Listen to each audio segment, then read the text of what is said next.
The Galactic Council chamber buzzed with the usual mixture of languages, pheromones, and electromagnetic frequencies that constituted civilized discourse among the 47 member species.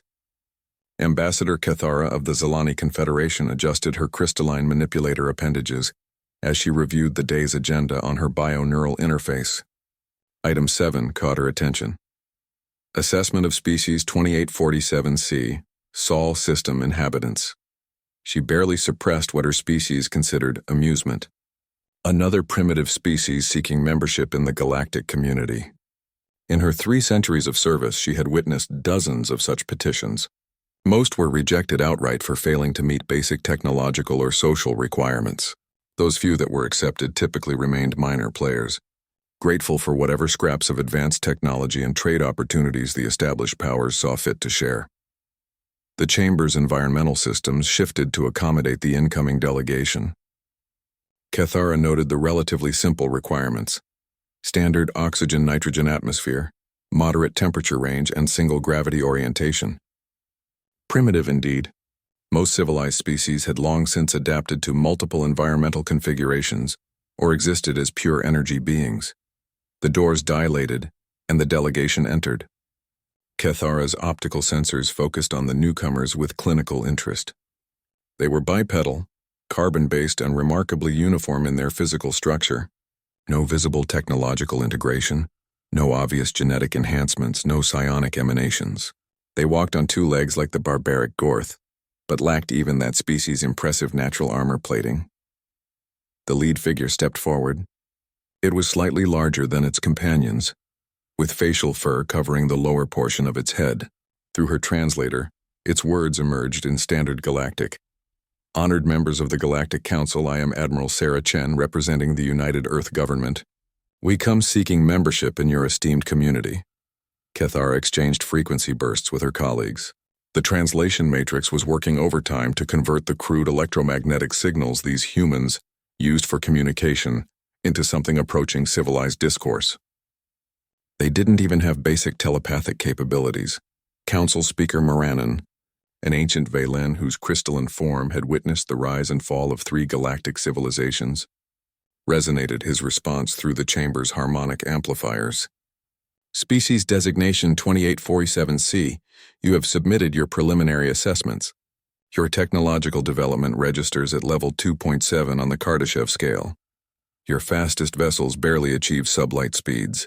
Your weapons technology is limited to kinetic projectiles and primitive fusion devices. Most concerning, your social structure shows clear evidence of internal conflict and resource competition. The human called Chen stood unmoved by this litany of inadequacies. That's all accurate, Council Speaker. We're young as a species and new to the galaxy, but we're eager to learn and contribute what we can. Councillor Vextar of the Hegemony, whose species had conquered half the outer rim through superior strategy and technology, leaned forward in his suspension pod. His translator carried obvious condescension. And what exactly do you believe you can contribute? Your planet barely qualifies as a Class M world. Your population is a fraction of what our least significant colony world maintains. Your technological output could be matched by a single hegemony industrial platform. We understand our limitations, Chen replied, but we have qualities that aren't easily measured by your standard assessments. We're persistent, we adapt quickly, and we never give up. A ripple of amusement-equivalent emotions swept through the chamber. Cathara noted how the human delegation remained calm despite being the obvious subject of mockery. Their leader continued speaking as if delivering a simple factual report, rather than a desperate plea for acceptance. We've reviewed the Galactic Accords, Chen said. We meet the minimum requirements for provisional membership. We have achieved faster-than-light communication, established colonies beyond our home system, and developed a unified planetary government. We're not asking for full membership immediately, just the opportunity to prove ourselves. Moranin's harmonics shifted to what experienced council members recognized as barely contained dismissal. Your application will be processed according to standard procedures. However, I must inform you that provisional membership requires sponsorship from at least 3 existing council members. Given your limited capabilities, this may prove challenging. Cathara watched as the humans exchanged glances. Their facial expressions were surprisingly easy to read.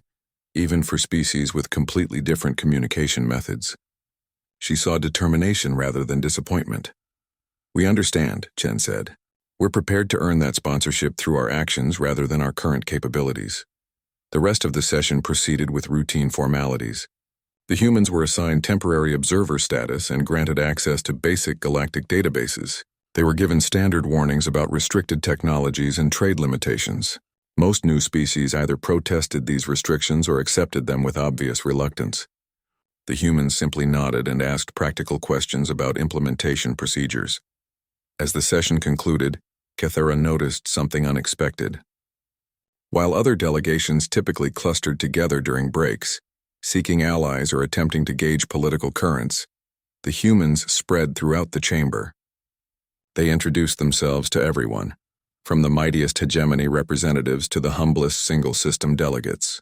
They asked questions that revealed genuine curiosity about other species' cultures, technologies, and challenges. During the recess, Kethara found herself approached by the human called Chen. "Ambassador Kethara, I understand the Zilani Confederation has extensive experience with terraforming marginal worlds. We're hoping to learn from your expertise." The question caught Kethara off guard. Most petitioning species focused on acquiring powerful weapons or faster-than-light travel. They wanted shortcuts to power, not knowledge about the patient work of building civilizations. "Our terraforming techniques require technologies far beyond your current capabilities," she replied. "Of course," Chen agreed. "But we're more interested in the principles and long-term strategies. We're planning for our species' future over centuries, not just the next few decades. Centuries. Most species thought in terms of immediate advantages, or perhaps a few decades of planning. Even the long-lived races rarely committed to projects spanning multiple generations, without guaranteed returns on investment." As the humans departed, Kethara realized she had underestimated them in one crucial respect. They weren't asking for handouts or seeking quick advancement. They were gathering information and building relationships with the patience of a species that understood the value of long-term investment. Still, patience and determination were admirable qualities in a pet. They hardly qualified a species for meaningful membership in a community of starfaring civilizations. The humans would join the ranks of minor members, grateful for whatever small roles the established powers permitted them to play. Kethara was very good at recognizing potential threats to galactic stability. She prided herself on her analytical abilities and political insight. In her assessment report that evening, she classified species 2847C as harmless and likely to remain minor players in galactic affairs. History would remember this as the greatest intelligence failure in galactic politics. 6 months after humanity's introduction to the Galactic Council, Station Administrator Kethanala received another damage report from Sector 7. The humans had somehow managed to break another piece of unbreakable galactic technology. This time it was a Class 5 environmental regulator rated for use by species with far more aggressive metabolisms than the supposedly gentle humans. Kethanala's tentacles writhed in frustration as she reviewed the maintenance logs from Orbital Station, Kepler 442. When the Council had assigned the humans their first off-world facility, they had chosen what everyone considered a safe, boring assignment. Kepler 442 was a minor way station serving low-traffic trade routes between the inner colonies and the frontier worlds. The equipment was standardized, the procedures were well established, and the position carried no significant authority or responsibility. It was supposed to be impossible to cause meaningful trouble at Kepler 442. Administrator, her communications specialist announced, "We're receiving another priority message from the human facility." "Put it through," Kethanala sighed, her chromatophores shifting to resignation patterns. The holographic display materialized, showing Commander James Park, the human administrator. His appearance was disheveled and what looked like lubricant stains marked his uniform. "Administrator Kethanala, we need to report another equipment modification." "Modification?" Kethanala's chromatophores flashed alarm colors. "Commander Park, you are specifically prohibited from modifying Galactic Council property. Your species lacks the technological sophistication to safely alter our equipment." Park ran a hand through his hair, leaving it even more disordered. "Ma'am, with respect, we had a choice between modification and complete system failure. We chose modification." The display shifted to show Station Kepler 442's main environmental bay. Kethanala recognized the standard atmospheric processors, gravity generators, and life support systems. What she didn't recognize were the dozens of improvised additions welded, bolted, and somehow integrated into the existing infrastructure. Commander, what in the name of the ancients have you done? We've improved efficiency by 37%, while reducing power consumption by 22%, Park replied matter-of-factly. The original systems were designed for standardization across multiple species. But since we're the only ones stationed here, we could optimize for human-specific requirements. Kethanala studied the display more carefully. The modifications looked crude by galactic standards, but the energy readings were exactly as Park claimed. This is impossible. These systems were designed by the finest engineers in the hegemony. They represent thousands of years of accumulated technological advancement. Yes, ma'am. Very impressive baseline technology, but it wasn't designed for our specific situation. We had some power fluctuation problems during the solar storm season, so Engineer Rodriguez figured out how to reroute the backup systems to create redundancy loops. Then Dr. Kim realized we could use the excess heat from the gravity generators to supplement the atmospheric processing, which freed up power for other systems. Engineer Rodriguez?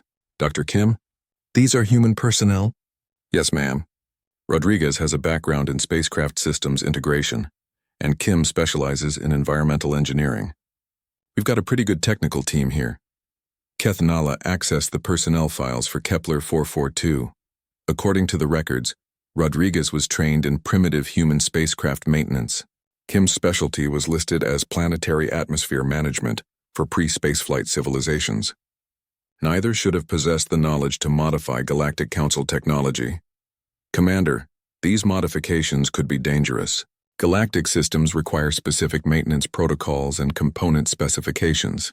Your improvised additions could cause catastrophic failures. Park's expression grew serious. Administrator, we ran full safety analysis before implementing any changes. We've been monitoring all systems continuously for 3 months. Everything is operating within safe parameters, and we've actually improved our safety margins in most areas. You've been monitoring for 3 months? You've been operating modified systems for 3 months without reporting to Council oversight? We reported the problems we were having with the original systems, Park replied. When we didn't receive response authorization for modifications, we implemented temporary fixes to prevent system failures. The fixes worked well enough that we made them permanent. Kethanala reviewed the communication logs. Park was correct. His team had submitted 17 separate requests for technical support over their first 3 months of operation. Each request had been forwarded to the appropriate Galactic Council technical bureaus. Each had been assigned routine priority status, meaning response times of 6 to 8 months. The humans had been expected to simply endure whatever problems they encountered until properly qualified technicians could address them. Instead, they had fixed the problems themselves. Commander, your species' technical specifications clearly indicate limited understanding of advanced systems integration. How did your personnel acquire the knowledge to perform these modifications? Park shrugged, another peculiar human gesture. Rodriguez reverse-engineered the power distribution systems by tracing the connection pathways and monitoring energy flows. Kim built test models of the atmospheric processors using spare parts to understand the underlying principles. The rest of the team contributed ideas and helped with implementation. They reverse-engineered hegemony technology using spare parts? Is that not normal? Most of our team has experience troubleshooting complex systems with limited resources. It's pretty standard procedure in human technical operations. Kethanala's chromatophores cycled through several confusion patterns. Standard procedure? Reverse engineering advanced alien technology was standard procedure for these primitives? The implications were disturbing. The humans had been assigned to Kepler 442 precisely because the technology there was considered beyond their comprehension. The station's systems were supposed to operate automatically with minimal maintenance requirements. Council experts had calculated that even if the humans completely ignored all maintenance protocols, the equipment would continue functioning for at least 10 years. Instead, the humans had not only understood the technology well enough to maintain it, they had improved it. Commander Park, we need to conduct a full technical inspection of your facility. I'm dispatching a specialist team immediately. Of course, Administrator. We'll be happy to walk them through our modifications. Oh, and we've prepared detailed documentation of all changes, including performance metrics and safety analysis. We figured someone would want to review our work eventually. The transmission ended, leaving Kethnala staring at her displays. She immediately accessed the broader database of human activities throughout galactic space. What she found was deeply troubling. At the mining operation on Rigel 7, human workers had increased ore extraction rates by 28% by modifying standard excavation equipment. On the agricultural station orbiting Vega III, human botanists had improved crop yields by 35% through genetic modifications to standard food crops. Even on the supposedly foolproof automated cargo runs between Centauri and Wolf 359, human crews were consistently achieving faster delivery times by optimizing flight paths and fuel consumption. In every case, the humans had encountered systems designed by species far more advanced than themselves. In every case, they had found ways to improve those systems through methods that ranged from clever optimization to complete redesign. More disturbing still was their approach to problems. Other species typically requested assistance when encountering difficulties with unfamiliar technology. The humans simply assumed they could figure things out themselves. When systems failed, they fixed them. When systems were inefficient, they improved them. When systems couldn't handle their specific requirements, they adapted them. They treated advanced galactic technology like particularly complicated puzzles to be solved, rather than incomprehensible artifacts to be revered. Kethnala composed her report to the Galactic Council with growing unease. The humans were not behaving like a primitive species grateful for the opportunity to use superior technology. They were behaving like engineers who had been handed interesting new tools to experiment with. For the first time since humanity's introduction to the galactic community, she began to wonder if the Council's assessment had been completely accurate. Perhaps the humans' technological development score was misleading. Perhaps their ability to understand and manipulate technology was more advanced than their current infrastructure suggested. Perhaps they were not as harmless as everyone assumed. The distress signal from the Zalani research vessel Crystal Harmony reached the nearest Galactic Council emergency response station at 0347 Standard Time. Protocol Officer Veltar processed the automated transmission with the efficiency his species was known for throughout the galaxy. The message was clear: catastrophic system failure, life support compromised, 43 crew members in immediate danger. Veltar accessed the emergency response database to identify the closest rescue vessels. The nearest Council rescue ship was the hegemony cruiser Inevitable Victory, currently 18 hours away at maximum emergency speed. The second nearest was a Valen hospital ship, 21 hours out. Both vessels carried the advanced equipment necessary for complex rescue operations and crews trained in multi-species emergency protocols. What caught Veltar's attention was the third entry on the list. A human cargo freighter designated New Horizon, currently only 4 hours from the disaster site. He paused his stylus above the communication panel. Human vessels weren't equipped for emergency rescues. They lacked the sophisticated medical equipment necessary for treating non-human species. Their crews weren't trained in xenobiology or emergency medicine. Most importantly, they had no legal authority to conduct rescue operations in this sector of space. The rational response was to contact the Inevitable Victory and accept that the Zalani crew would have to maintain life support for 18 hours until proper rescue arrived. The Crystal Harmony's automated systems indicated this was theoretically possible, though with significant risk to crew health. Veltar found himself transmitting to the human vessel anyway. Human freighter New Horizon, this is Galactic Emergency Coordination. We show you as nearest vessel to a Code 7 emergency situation. Zalani research vessel in distress approximately 4 hours from your current position. The response came faster than expected. Emergency Coordination, this is Captain Lisa Rodriguez aboard New Horizon. We copied the distress signal. Already changing course to intercept. What's the situation? Captain Rodriguez, you are not equipped for emergency rescue operations. Council vessels are responding, but you would arrive significantly earlier. Can you provide immediate assistance while maintaining safe distance from the disabled vessel? There was a brief pause. Coordination, we're equipped for cargo operations, not passenger rescue. But if people are dying, We're not going to sit around waiting for someone with better paperwork to show up. What do you need us to do? Veltar's antennae twitched in surprise. The human captain's response violated standard emergency protocols in several ways. She was assuming authority for a situation beyond her vessel's capabilities. She was committing to action without detailed analysis of risks and procedures. Most strangely, she seemed to consider the rescue a moral obligation rather than a contractual responsibility. Captain, the Zilani crew requires immediate evacuation. However, your vessel lacks life support systems compatible with Zilani physiology. Direct rescue may not be possible. Understood. Give us everything you have on Zilani environmental requirements. We'll figure something out. Over the next 4 hours, Veltar monitored transmissions between the New Horizon and the stranded research vessel with growing amazement. Captain Rodriguez had immediately contacted the disabled ship to assess the situation. When she learned that the Crystal Harmony's hull had been breached by asteroid impact and their atmospheric systems were failing, she didn't retreat to await properly equipped rescue vessels. Instead, she began improvising solutions. The New Horizon's chief engineer, a human named David Chen, had apparently spent the entire 4-hour journey researching Zilani biology and environmental needs, using their basic medical database. When the human ship arrived at the disaster site, Chen began transmitting detailed instructions for jury-rigging the failing life support systems using materials available on the research vessel. Crystal Harmony. This is Engineer Chen.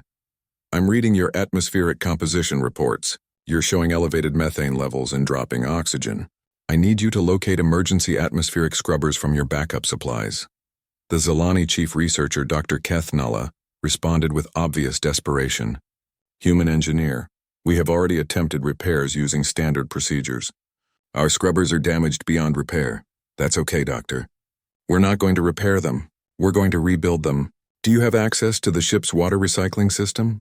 What followed was 4 hours of the most creative emergency engineering Veltar had ever witnessed. Under Chen's guidance, the Zilani crew dismantled their damaged atmospheric scrubbers and rebuilt them using components from the water recycling system, food preparation units, and even decorative elements from the ship's common areas. When the improvised system still couldn't maintain safe atmospheric conditions for 43 crew members, Captain Rodriguez made a decision that left Veltar speechless. Crystal Harmony, we're coming alongside for direct transfer. Prepare your crew for evacuation to our cargo bay. Captain Rodriguez, Dr. Keth Nulla transmitted, your ship's atmospheric composition is toxic to Zilani physiology. Direct exposure would be fatal within minutes. Doctor, we've been working on that problem. Stand by. The New Horizon maneuvered to within docking range of the damaged research vessel. Instead of attempting a complex docking procedure that neither ship was equipped for, the human crew had jury-rigged an emergency shelter in their cargo bay. Using emergency atmospheric canisters, portable life support units, and what appeared to be improvised environmental suits, they had created a temporary habitat suitable for Zilani physiology. The evacuation took 6 hours. Each Zilani crew member had to be individually transferred through improvised airlocks, guided by human crew members who had studied Zilani anatomy, specifically to understand how to safely handle their crystalline physiology. The humans worked in rotating shifts, maintaining constant communication with the evacuees to monitor their health and comfort. When the inevitable victory finally arrived to take custody of the rescued crew, Captain Rodriguez transmitted her final report to Veltar. Emergency coordination. All 43 Zilani crew members successfully evacuated and stable. No serious injuries, though several will need medical attention for exposure-related stress. We'll maintain our improvised life support systems until your proper rescue vessel can take custody. Captain Rodriguez, Veltar transmitted, your actions were extraordinary. However, I must note that your vessel and crew had no training or equipment for this type of rescue operation. Your improvisations could have resulted in additional casualties. Maybe, Rodriguez acknowledged, but they didn't. Look, coordination, I know we're not the experts here. We don't have the fancy equipment or the advanced training. But when people are dying and we're the only ones who can help, we don't get to worry about whether we're qualified. We just do what needs to be done. After the emergency concluded, Veltar reviewed the detailed logs of the rescue operation. What he found challenged every assumption he held about human capabilities and limitations. The humans had approached the crisis with no prior experience in multi-species rescue operations. Their ship carried none of the specialized equipment deemed essential for such operations. Their crew had no formal training in xenobiology or emergency medicine, yet they had successfully rescued 43 lives through pure improvisation, determination, and an apparently instinctive understanding that the situation required immediate action, regardless of their qualifications. More disturbing was their approach to the technical challenges. When existing solutions weren't available, they created new ones. When their equipment wasn't adequate, they modified it. When their knowledge was insufficient, they researched and experimented until they found answers. Most unsettling of all was their motivation. Other species approached emergency situations with careful analysis of legal obligations, risk assessments, and resource allocation calculations. The humans had responded as if the rescue was a personal responsibility that superseded all other considerations.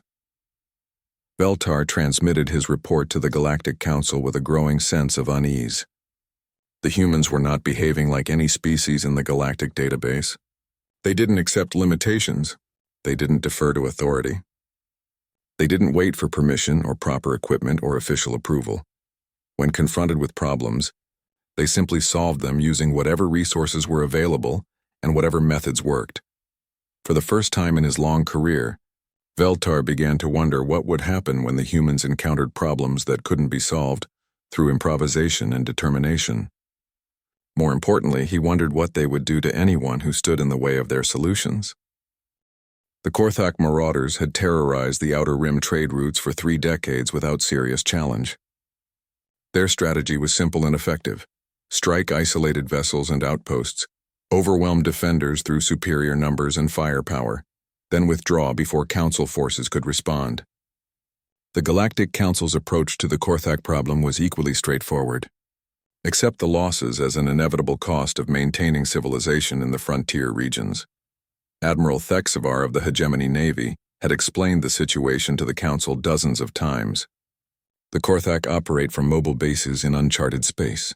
They strike without warning, using superior knowledge of local space to avoid our patrol fleets. Mounting a proper campaign against them would require enormous resources for uncertain gains.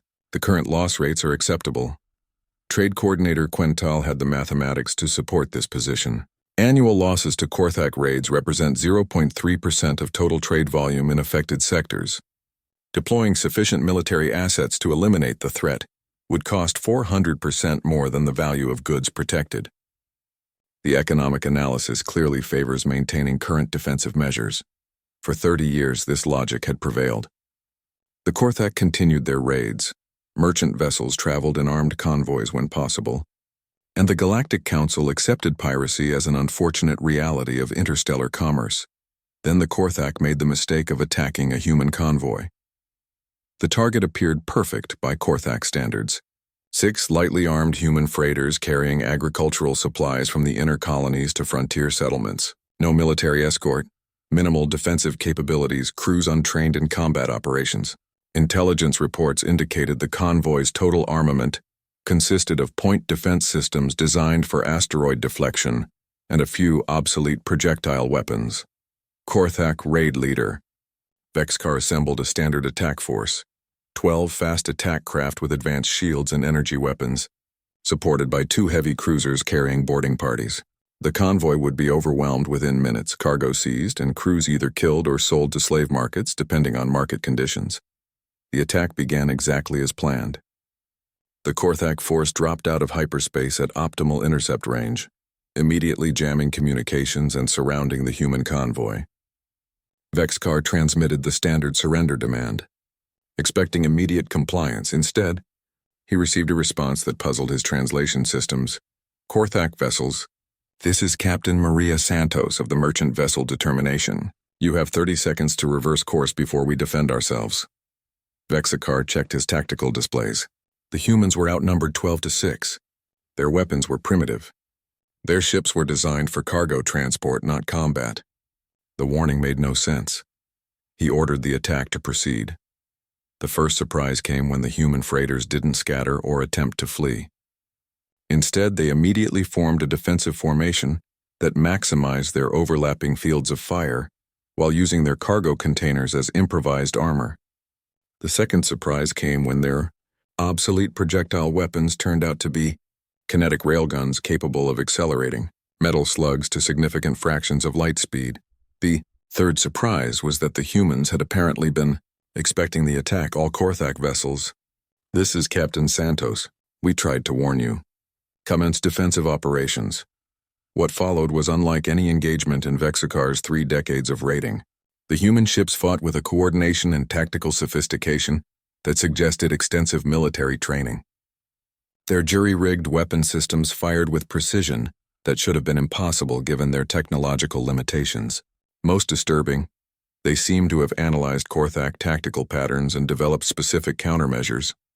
When Korthak attack craft attempted their standard high-speed strafing runs, they found their approach vectors anticipated and covered by concentrated fire from multiple human vessels.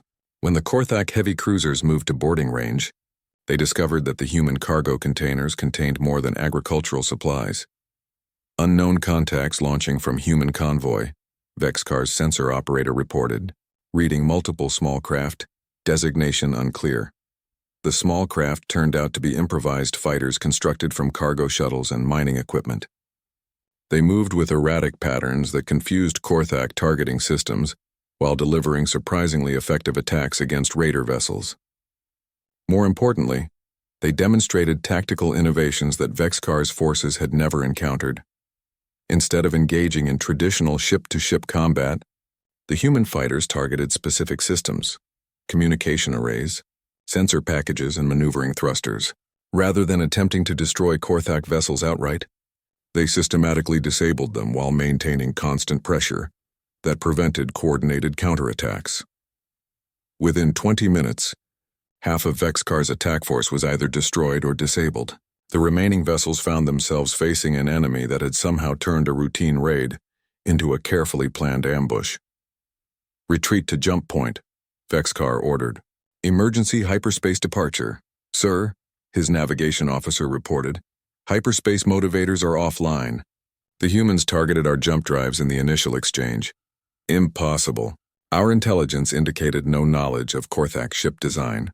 "Sir, I'm receiving a transmission from the human convoy leader." Captain Santos's voice filled the Korthak command center with disturbing calm. "Korthak raid leader, this is your final warning. Surrender immediately and prepare to be boarded. Any attempt to restart your engines or weapon systems will be interpreted as hostile action." Vexakar checked his tactical situation. His heavy cruisers retained some combat capability, but the human fighters had positioned themselves to attack his ship's vulnerable points if he attempted to resist. His attack craft were either destroyed or drifting powerless. Most critically, his forces were trapped in normal space with no avenue for retreat. For the first time in his career, he found himself outgunned by supposed prey. "Human captain," he transmitted, "the Korthak Syndicate will respond to any attack on our forces. You are provoking a war you cannot win." Santos's response carried implications that made Vexakar's combat-hardened crew exchange nervous glances. "Raid leader, we've been at war since the first time you attacked peaceful merchants. You just didn't know it yet." The boarding operation that followed revealed the true extent of human preparation. The merchant crews included personnel with obvious military training and equipment far beyond what civilian traders should possess. They moved through disabled Korthak vessels with the efficiency of experienced soldiers, securing prisoners and gathering intelligence with systematic thoroughness. Most disturbing was their knowledge of Korthak operations. During interrogation, Captain Santos revealed detailed information about raider base locations, command structures, and tactical patterns that should have been impossible for civilian merchants to obtain. "How did you acquire classified Korthak intelligence?" Vexakar demanded. Santos smiled with an expression that translated as predatory across multiple species. "We asked the crews of the last 3 raider squadrons that tried this." Very politely, of course. The implications hit Vexakar like a physical blow. The humans hadn't simply defended against a single raid. They had been systematically hunting Korthak forces across multiple sectors, gathering intelligence, and refining their tactics through actual combat. Experience the helpless. Merchant convoy had been bait in a carefully planned trap. When Galactic Council forces finally arrived to investigate reports of the engagement, they found 12 Korthak vessels disabled and their crews in human custody. The raider force that had terrorized trade routes for 3 decades had been eliminated by 6 human freighters with improvised weapons and tactics. Admiral Thexfar reviewed the battle logs with growing disbelief. These engagement patterns suggest professional military planning. The tactical innovations showed deep understanding of both human and Korthak capabilities. This level of coordination requires extensive training and preparation. Admiral, his intelligence officer reported, we're receiving similar reports from 17 other sectors. Human merchant convoys have eliminated 43 separate Korthak raider groups over the past 6 months. 43 groups? That represents the majority of known Korthak operational forces. Sir, it appears the humans have been conducting a systematic campaign against Korthak operations throughout the Outer Rim. They've been sharing intelligence, coordinating attacks, and methodically eliminating raider bases. Thexvar accessed the broader intelligence database. What he found challenged everything. He thought he understood about human capabilities and intentions. While the Galactic Council had been managing the Korthak problem through economic analysis and acceptable loss calculations, the humans had been solving it through direct action. They had identified the threat, analyzed its patterns, developed countermeasures, and implemented a coordinated response across multiple sectors of space. They had accomplished in 6 months what the Galactic Council had considered impossible for 3 decades. Most unsettling was their methodology. They hadn't requested permission or assistance from Council authorities. They hadn't waited for official authorization or military support. They had simply identified The emergency session of the Galactic Security Council convened in the high-security chambers beneath the Council's primary administrative complex. Representatives from 12 major species gathered around the hexagonal conference table, their various environmental, suits and translation systems creating the usual cacophony of competing life support systems and communication protocols. Security Director Vashatar activated the chamber's privacy shields before beginning his briefing. The information he was about to share was classified at the highest levels, accessible only to species with Tier 1 security clearance.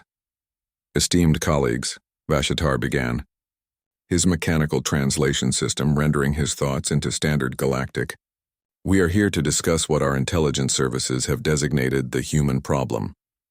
Ambassador Keithara's crystalline form shifted to patterns indicating confusion. Director, humans have provisional membership status. They represent no significant military or economic threat to established order. Why are we discussing them in Security Council? Vashtar activated the central holographic display. A 3-dimensional map of the galaxy appeared, showing trade routes, territorial boundaries, and military installations. Scattered throughout the display were red markers indicating recent incidents involving human forces. Ambassador, 6 months ago we would have agreed with your assessment. However, recent events suggest our initial evaluation of human capabilities was incomplete. The display zoomed to the Outer Rim territories, where dozens of red markers clustered around former Korthak raider strongholds. The Korthak Syndicate has been effectively eliminated as a military force. 43 separate raider groups destroyed, their bases captured or abandoned, their leadership either dead or in custody. Hegemony Admiral Thexvar leaned forward in his suspension pod. Director, Council forces have been monitoring Korthak activities for 3 decades. Our projections indicated their elimination would require a dedicated fleet campaign lasting minimum 18 months, with casualty estimates in the thousands. Correct, Admiral.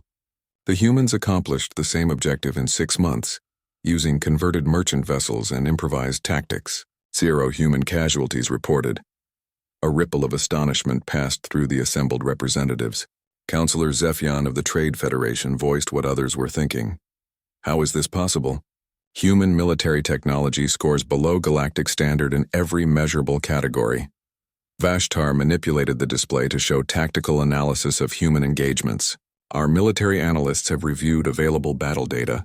The humans demonstrate several capabilities not reflected in their technology scores. The hologram shifted to show engagement patterns from the convoy battles. First, tactical innovation. Human forces consistently employ strategies not found in standard military databases. They adapt their tactics to specific enemy capabilities rather than relying on overwhelming force or superior technology. Second, coordinated intelligence gathering. Human merchant vessels throughout the Outer Rim were simultaneously collecting data on Korthak operations, sharing information through informal networks, and planning coordinated responses across multiple sectors. Ambassador Quental interrupted, her vocal synthesizer crackling with electronic distortion. Director, you're describing intelligence operations requiring sophisticated coordination between multiple independent units. Humans lack the communication infrastructure for such operations. That's what we initially believed, Vashatar replied. However, surveillance data indicates humans have established their own communication networks using civilian shipping routes, commercial data transfers, and personal relationships between crew members. They've created an informal intelligence service without official authorization or oversight. The implication sent uncomfortable vibrations through the chamber's atmospheric systems. Several species exchanged rapid communications in frequency ranges below the translation threshold. Vashatar continued his briefing. Third, resource utilization. Humans consistently demonstrate ability to achieve objectives using minimal resources through creative application of available materials and personnel. The display showed images from the Zelani rescue operation. This freighter crew created functional life support systems for a completely different species using spare parts and improvised components. No formal training in xenobiology, no specialized equipment, no official authorization for the rescue operation. Fourth, motivation patterns that don't conform to standard rational actor models. Vashatar's tone carried implications that made several representatives activate their personal defense systems. Humans consistently undertake actions with high personal risk and uncertain reward when those actions benefit other species or serve abstract principles they call moral obligations. Trade Coordinator Quental accessed her databases frantically. Director, this suggests humans may not respond predictably to standard incentive structures. If they don't operate according to rational cost-benefit analysis, then they can't be reliably controlled through economic or political pressure, Vashatar confirmed. Which brings us to the current situation. The holographic display shifted to show human expansion patterns throughout galactic space. What had begun as isolated outposts and small colonies now formed an interconnected network spanning dozens of star systems.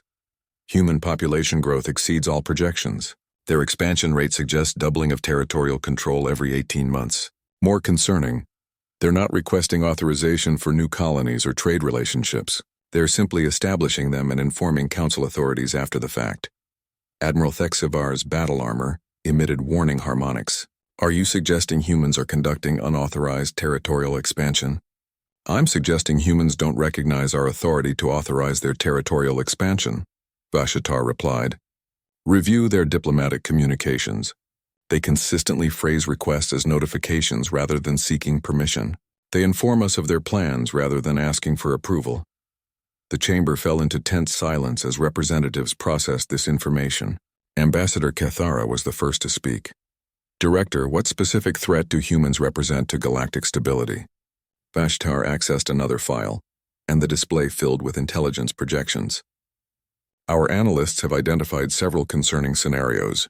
First, humans may not respect established territorial boundaries if they conflict with human expansion goals. Second, human willingness to use force to protect their interests may escalate conflicts beyond manageable levels. Third, their technological innovation rate suggests they may achieve military parity with advanced species within decades rather than centuries. Most importantly, Vashatar concluded, humans appear to be developing independent capabilities in all areas we use to maintain galactic order. Military force, intelligence gathering, economic production, and technological development. They're becoming self-sufficient rather than dependent on established galactic infrastructure. Counselor Vextar of the Hegemony activated his emergency communication protocols. Director, are you recommending preemptive action against human expansion? I'm recommending immediate reassessment of human status within galactic power structures, Vashatar replied carefully. Our current policies assume humans will remain junior partners grateful for limited participation in galactic society. Evidence suggests they view themselves as equals working toward independent objectives. Ambassador Quental's systems flickered with calculation patterns. What happens when their objectives conflict with ours? The question hung in the chamber's artificial atmosphere like a toxic gas. None of the assembled representatives wanted to consider the implications, but the logic was inescapable. For 3,000 years, galactic civilization had been maintained through careful balance of power between established species. New members were gradually integrated into existing structures, accepting subordinate roles in exchange for access to advanced technology and trade networks. Humans were bypassing this entire system. They were developing their own technology, establishing their own trade networks, and solving their own problems without regard for established procedures or authorities. Worse, they were succeeding. There is one more factor to consider, Vashatar added quietly. Intelligence indicates humans are beginning to influence other species to adopt their approaches to problem solving. Several minor species have started implementing human-style improvisation and independent action in their own territories.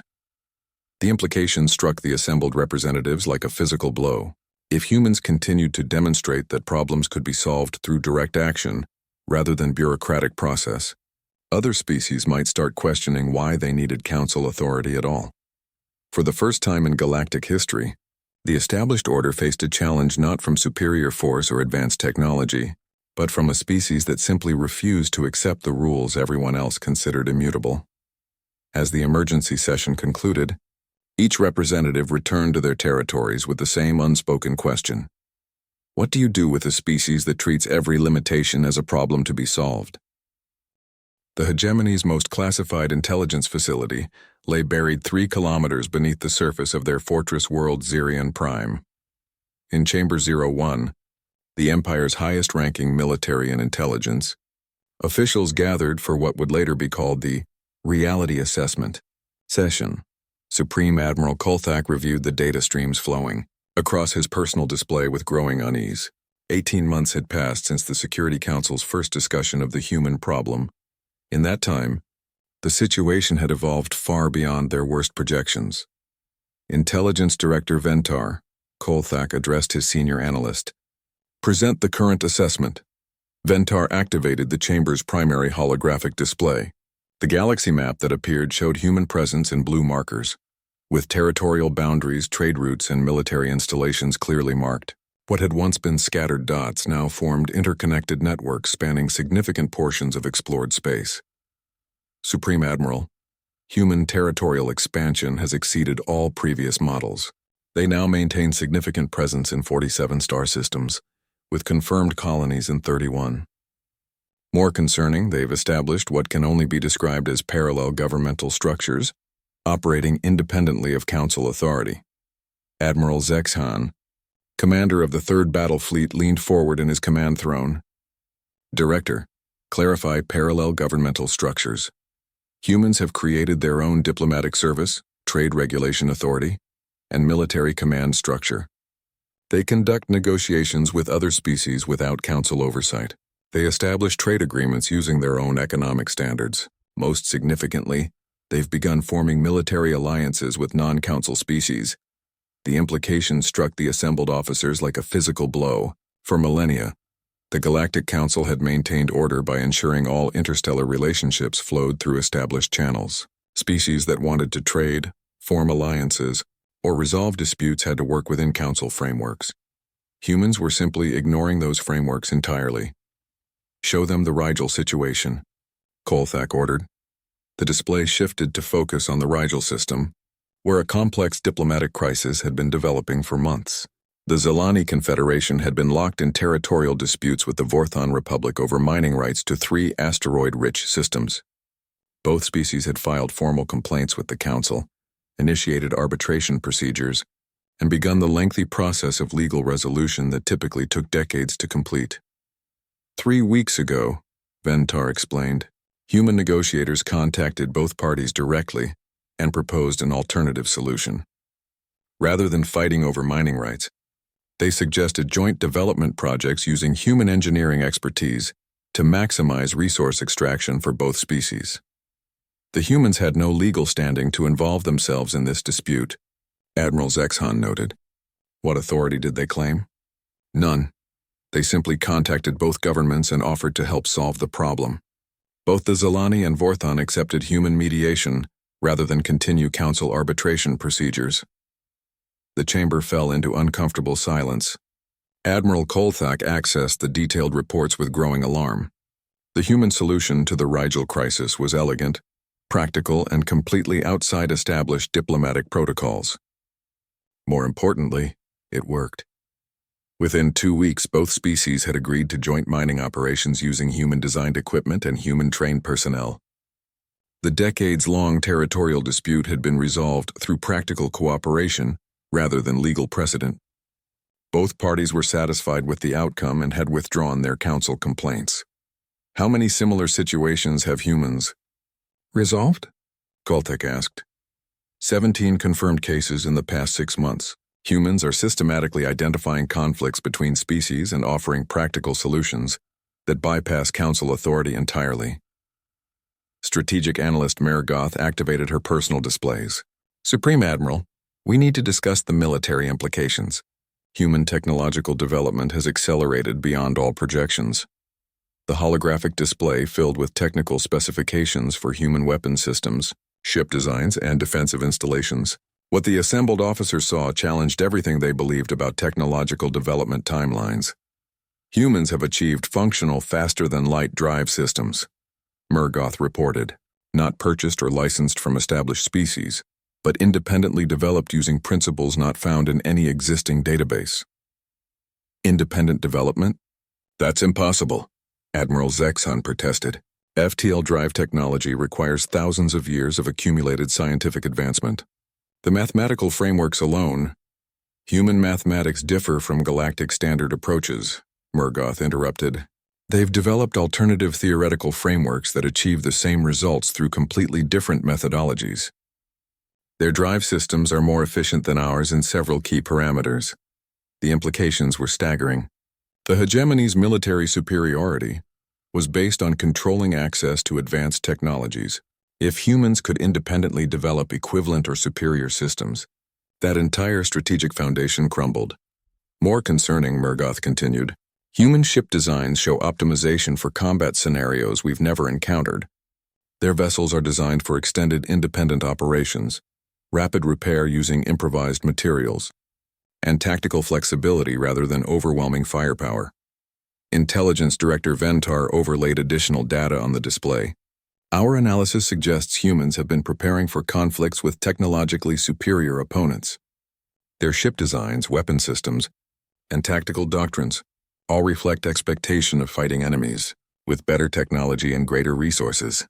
Supreme. Admiral Kolthak felt the cold certainty of strategic miscalculation settling over him. They've been preparing to fight us. Sir, evidence suggests they've been preparing to fight anyone who threatens their independence, Ventar corrected. Humans appear to assume that sufficiently advanced species will eventually attempt to control or eliminate them. They're developing capabilities specifically designed to counter that threat. The chamber's environmental system cycled to accommodate rising stress pheromones from multiple species. Admiral Zexhan voiced what everyone was thinking. How did our intelligence assessments miss this level of capability development? Ventar's response carried uncomfortable implications. Sir, humans deliberately concealed their advancement rate. They've been maintaining the appearance of technological dependence while secretly achieving strategic independence. Their public technology demonstrations show obsolete systems while their actual military capabilities remain classified. They've been lying to us? No, sir. They've been answering the questions we asked while concealing information we didn't ask for. Technically, all their official statements have been accurate. They simply omitted details we assumed were beyond their capabilities. Strategic analyst Mergoth added another layer of disturbing data.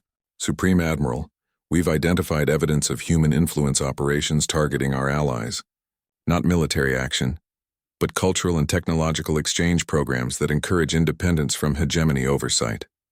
The display showed a network of human educational initiatives, technology sharing agreements, and cultural exchange programs with dozens of species throughout hegemony space. On the surface, they appeared to be routine civilian activities.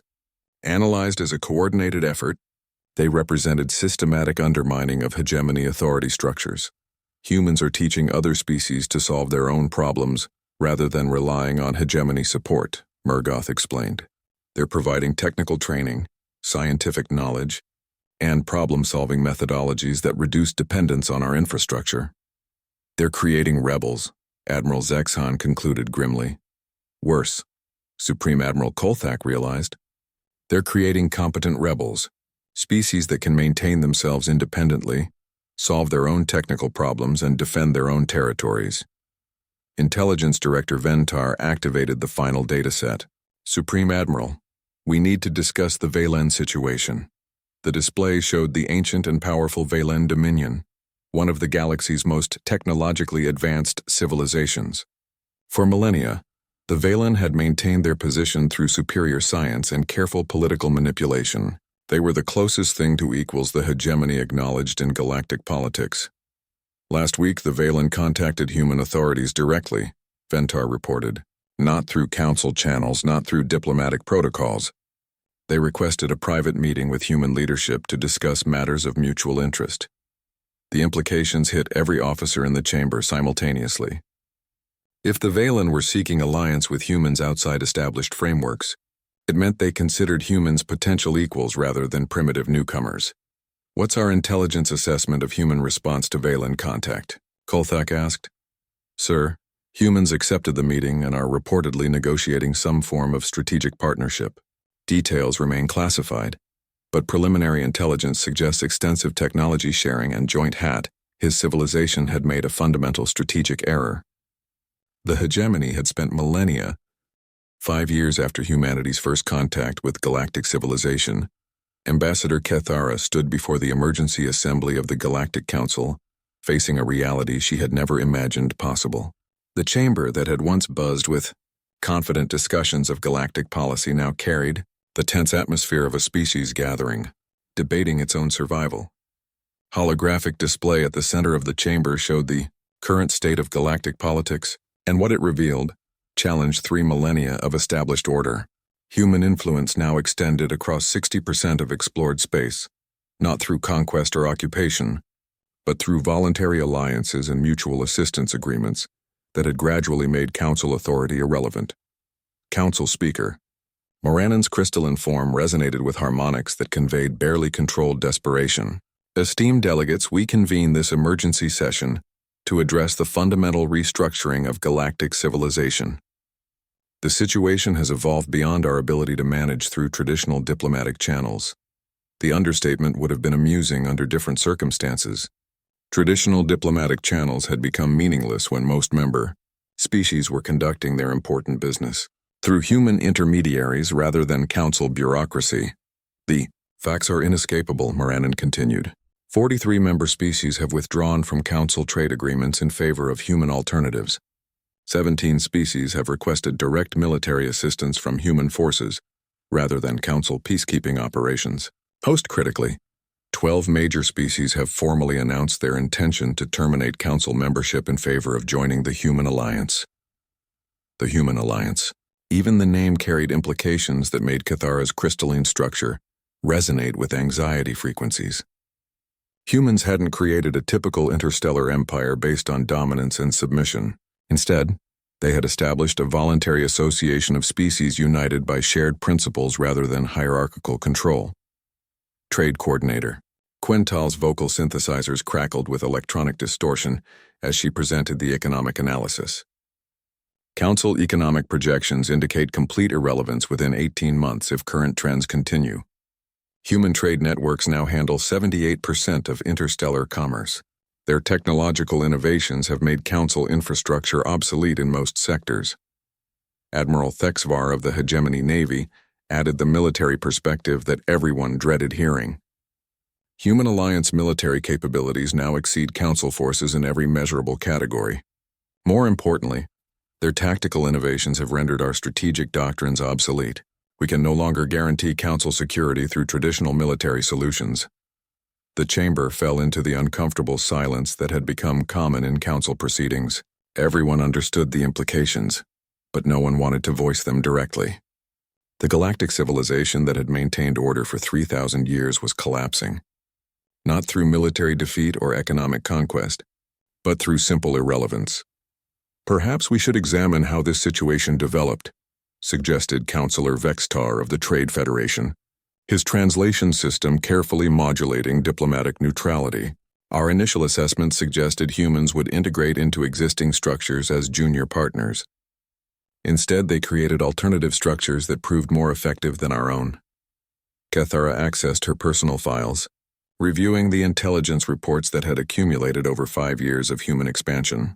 The pattern was clear in retrospect, though none of them had recognized it at the time. Humans had entered galactic society with no intention of competing for position within existing hierarchies. Instead, they had simply started solving problems that the established powers had accepted as unsolvable. Pirates who had terrorized trade routes for decades were eliminated. Territorial disputes that had festered for centuries were resolved through practical cooperation. Economic inefficiencies that council bureaucracy had institutionalized were streamlined through human innovation. Most dangerously, humans had shared their problem-solving methodologies with every species willing to learn. They had taught others that technological limitations could be overcome through creativity, that resource constraints could be addressed through cooperation, that complex problems could be solved through direct action rather than bureaucratic process. The Valen situation exemplifies our strategic miscalculation, Admiral Thexvar continued. When the Dominion announced their alliance with humanity, we assumed it represented temporary political maneuvering. Instead, it signaled recognition that humans had achieved technological and strategic parity with the galaxy's most advanced civilization. The Valen alliance had been the turning point. When the most scientifically advanced species in known space voluntarily entered partnership with humans, it sent a clear message to every other civilization. The future belonged to species who could adapt and innovate rather than those who relied on ancient advantages. Intelligence reports indicate similar alliance, negotiations proceeding with the Korthak successors, the Rigel Cooperative, and even factions within hegemony space. Thexvar added grimly. Human influence operations have convinced dozens of species that independence through cooperation offers better prospects than security through submission. Secretary General Veltar of the Council. Secretariat presented the final piece of the strategic puzzle. We've identified the fundamental difference between human and council approaches to galactic governance. Council policies focus on maintaining stability through managed conflict and controlled competition. Human policies focus on eliminating the sources of conflict through practical solutions and mutual benefit. Which approach do you assess as more effective? Council Speaker Moranin asked, though everyone already knew the answer. Human methods produce measurable improvements in economic productivity, technological advancement, and social stability, Veltar replied. Council methods maintain existing power structures at the expense of progress and innovation. From a purely analytical perspective, human governance models are superior in every measurable way. The admission hung in the chamber's artificial atmosphere like a toxic revelation. The Galactic Council, which had governed interstellar civilization for 3 millennia, had been surpassed by a species barely 5 years out of primitive isolation. What are our options? Moranin asked. Intelligence Director Vashitar activated his personal display, showing strategic projections that made several delegates activate their emergency transportation systems. Analysis suggests 3 possible scenarios. First, military action to forcibly dismantle human influence. Second, negotiated integration into human-dominated systems. Third, complete withdrawal to core territories and acceptance of irrelevance. What are the projections for military action? Catastrophic failure with high probability of council dissolution. Human alliance military capabilities combined with their alliance network significantly exceed our combat potential. More importantly, military action against humans would confirm their narrative that established powers resort to force when their authority is challenged. Current human allies would likely support them, while neutral species would view council aggression as validation of human governance principles. The mathematics were inescapable. Military action would transform humanity from a political alternative into a legitimate resistance movement, defending itself against tyrannical aggression. Every species in the galaxy would be forced to choose sides, and most would choose the side that offered independence, rather than subjugation. Projections for negotiated integration? Potentially survivable, but requiring complete restructuring of council authority. Humans would likely accept council participation in their alliance systems, but only as equal partners rather than dominant authorities. This would effectively end Council control over galactic governance while preserving some institutional continuity. And withdrawal to core territories? Peaceful but irrelevant. Council core species could maintain their traditional structures within limited territories, while human influence expands throughout the galaxy.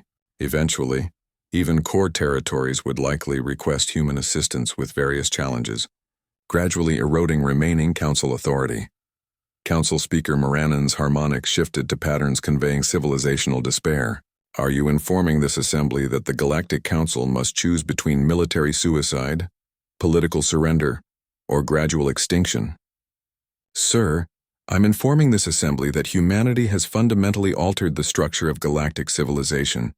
Our previous dominance was based on controlling resources and technologies that other species needed, but couldn't obtain independently. Humans have systematically eliminated those dependencies by teaching other species to achieve independence. Cathara finally understood the magnitude of the strategic disaster they faced.